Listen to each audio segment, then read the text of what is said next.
মেডি স্কুলের দর্শকদের শুভেচ্ছা। আজকের বিষয় আমার কিছু ভালো লাগে না।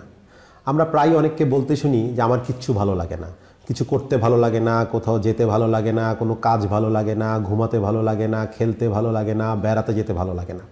প্রথমত আমরা বলবো, একজন মানসিক রোগ বিশেষজ্ঞ হিসাবে আমার কাছে মনে হয় যে ডিপ্রেশন একটি অন্যতম কারণ এই ভালো না লাগার। যে ডিপ্রেশন বা বিষণ্ণতার রোগ যদি কারোর মধ্যে থাকে, তার একটি খুব গুরুত্বপূর্ণ বড় লক্ষণ হচ্ছে কিছু ভালো না লাগা। এবং এই যে কিছু ভালো না লাগাটা দিয়েই কিন্তু ডিপ্রেশনের শুরুটা হয়। তবে ডিপ্রেশন কেবল নয়, ডিপ্রেশন ছাড়াও যার ভেতরে ডিপ্রেশন নেই তারও কিন্তু নানা কারণে এই অভিযোগটি তারা করতে পারেন যে আমার কিছু ভালো লাগে না। তাদের জন্যই আমাদের আজকের কয়েকটি উপদেশ। যখন মানুষ বলবেন যে আমার কিচ্ছু ভালো লাগে না, তখন আমাদের দেখতে হবে তার জীবনটা কি খুব একঘেয়ে হয়ে গেছে কিনা, তিনি কি বৈচিত্র্য হারিয়ে ফেলেছেন কিনা। সে একই কাজ, একই পড়া, একই অফিস, একই ড্রেস, একই কাজ, একই গাড়ি, একই রাস্তা, সে একই রাস্তায় চলতে চলতে তার জীবনটা বোধহয় একটি বৃত্তের মধ্যেই আবদ্ধ হয়ে পড়ে।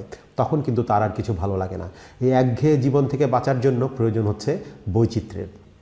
এই বৈচিত্র্য আনার জন্য তিনি পরিবারের ভেতরে সময় দিতে পারেন, পরিবারের বাইরে সময় দিতে পারেন, পরিবার নিয়ে বাইরে বেড়াতে যেতে পারেন, বন্ধুবান্ধব নিয়ে যেতে পারেন কোনো ঘুরতে।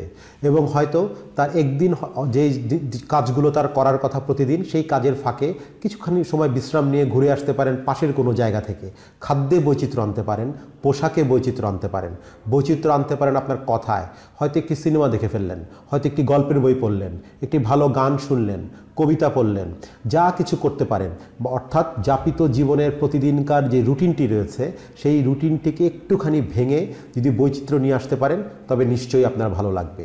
ভালো না লাগার আরেকটি বিষয় হচ্ছে, আমরা যদি সার্বক্ষণিক তীব্র কোনো মানসিক চাপে থাকি, পড়ার চাপ, কাজের চাপ, এবং অপছন্দের মানুষেরা যদি আমাদের আশেপাশে খুব ভিড় করে থাকেন এবং আমরা যদি তাদেরকে কিছু বলতে নাও পারি, তাদেরকে বাধ্য হয়ে আমাদের সহ্য করতে হয়, তখনও কিন্তু আমাদের ভালো লাগে না। ফলে এই জায়গাগুলো আমাদের মাথায় রাখতে হবে। আমি কি সবসময় অপছন্দের মানুষদের দ্বারা পরিবেষ্টিত কিনা, আমি কি একঘেয়ে কাজগুলো করছি কিনা, এবং আমার বিষণ্ণতার রোগটি আছে কিনা। যদি বিষণ্ণতার রোগ থাকে, তবে অবশ্যই শুধু বৈচিত্র্য আনলে হবে না, সেক্ষেত্রে অবশ্যই আপনাকে মানসিক রোগ বিশেষজ্ঞের কাছে যেয়ে চিকিৎসা গ্রহণ করতে হবে। এবং আমরা আশা করি মানুষ আসলে পৃথিবীতে সব কিছুই ভালো লাগার জন্য তৈরি হয়েছে, মানুষের ভালো লাগার জন্য। এবং আপনি যদি চেষ্টা করেন, জীবনে বৈচিত্র্য নিয়ে আসেন, অবশ্যই আপনার ভালো লাগবে। সবাইকে শুভেচ্ছা। মেডি স্কুলের সাথে থাকুন, মেডি স্কুলকে সাবস্ক্রাইব করুন।